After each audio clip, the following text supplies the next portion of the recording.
Hello, and welcome back to another Atmos community update. It is February 23rd, Sunday night, and we're back at you with another update. So, starting with marketing, we're gonna have two events to run. That's gonna be running this week. So we're gonna have an event that we're collaborating on with Boid. That's gonna start tomorrow. It's the Boid Riddle Run. You will see the information about it tomorrow, but essentially they're gonna have one riddle per day, and the first one to answer is gonna win 10k Boy, as well as the runner-up with the most creative answer each day will get 5k Boy, 5,000 Boy tokens. And we also have a little event of our own, the Atmos quotable free speech event.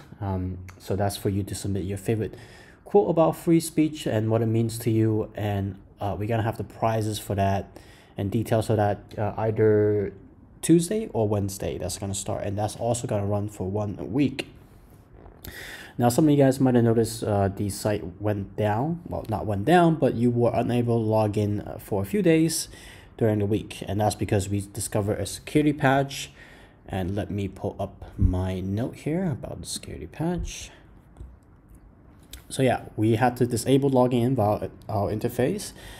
This was due to a security issue that was introduced into our code base during the refactoring process and oversight. While this issue would not have caused loss or compromise of any funds via the Unified ID wallet, it could have had potential leaked privacy-related information about one user to another user. We were able to quickly identify the issue internally and deploy a fix. In the near future, any time emergency update is required, we will likely use the same procedure of disable login functionalities until fully ready with a fix. So yeah, so as you know, discussions went over a complete overhaul of the front end and the back end, and as soon as we deploy the code base, we were testing it, continuously testing it internally, and we have discovered a security issue. We thought the best thing to do was disable logins again, because again the security issue would have leaked user information. But that's already taken care of, and yeah, it's no funds were compromised, as exchanges would say. So that's that, and we're wrapping up with discussions too. We just have a few small things that we're gonna refine till the end of the week, that we're gonna finish at the end of the week. After that, we're gonna move on to discussions 2.5, and this is a more of a refinement of the site more than a dramatic upgrade. So we're gonna be working on a lot of details that are improving user experience and interface, and for our partners to make sure that the tools that are available to them is reliable. And we also gonna start working on a bit of social media integration, closer social media integration, for you to attach your social media handles, which will be the first step to our ambassador program that we are developing with Blockbase. So that is gonna be an exciting update, even though it's not a dramatic one, but it would be a very exciting one. Other things that would be in that update is staking, first step staking that will be ready, and also content discovery. Right now, if you are just on discussions don't actively recommend content.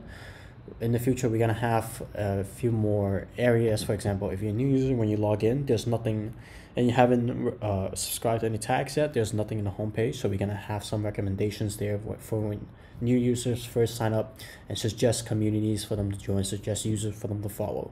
So it just it just encourage more discovery of the site, and discovering interesting content on the website.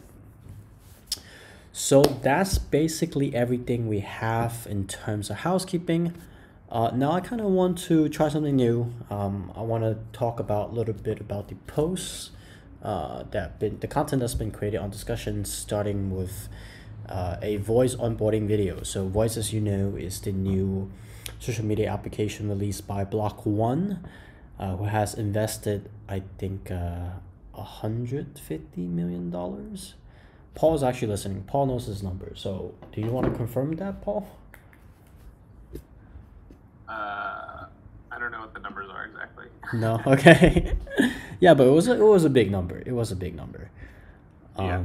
I mean, it was it was not a big number relatively to the $4 billion that they raised, but 100 It's like million. 100. It was like 150 million, I think. Yeah, yeah, Somewhere in that neighborhood. I don't know. I think there was a more exact number to it, but yeah.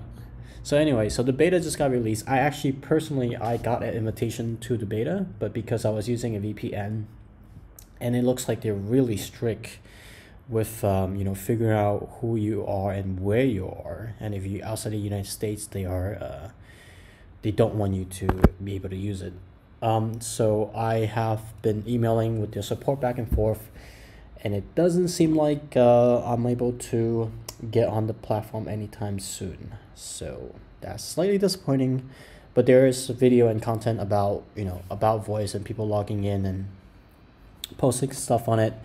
Looks pretty much like your average user a social media platform, with the exceptions obviously that require your real name and your real picture. And also there is this feature that allows you to voice, which is basically it uses a very similar token economic system that we have planned to implement for our advertising system actually, which allows you a user to push a post, and if another user comes on and pays more tokens and pushes the post up, the previous user would get a share of the user that pay later on. A little bit complicated to explain in without graphics, but that's essentially what that is. Other stuff that were taking place on discussions. Oh, so our partner Blockbase, BBT, hashtag BBT, just released a sandbox. So BBT is developing a privacy. They're developing a blockchain database system that uses blockchain to make sure that the data isn't tampered with unintentionally or maliciously, because of the characteristics of a blockchain. Any changes you make to a database, that's recorded, and obviously you have to authenticate yourself via your public-private keys in order to be able to make changes. So it leaves a paper trail, if you will, or blockchain trail of transactions to changes. So they just released a sandbox that allows you to kind of run your own database, blockchain database. So if you are someone that's interested in that, go and check it out. I'll include a link to that down below, and you could go check out the Blockbase sandbox. Another partner that came on and posted some content this week was Damien from PUML. So I had an interview with Damien this last Monday, I think, or was sometime in the past. But yeah, I had a pretty interesting interview with Damien about what the PUML project is, how he got the inspiration from, what is his background, and they're actually gonna do a launch in a big tech event in Brisbane, Australia. So obviously, as a Atmos token holder, if you're listening to this, you most likely are. It is an Atmos token holder. PUML is going to be part of the transaction fees, that is paid out to our Atmos token holders. So if you are interested in learning what PUML is and how that would supplement the value of Atmos, go check out the interview, learn about it. And yeah, you cannot get PUML yet on exchanges, is not yet listed.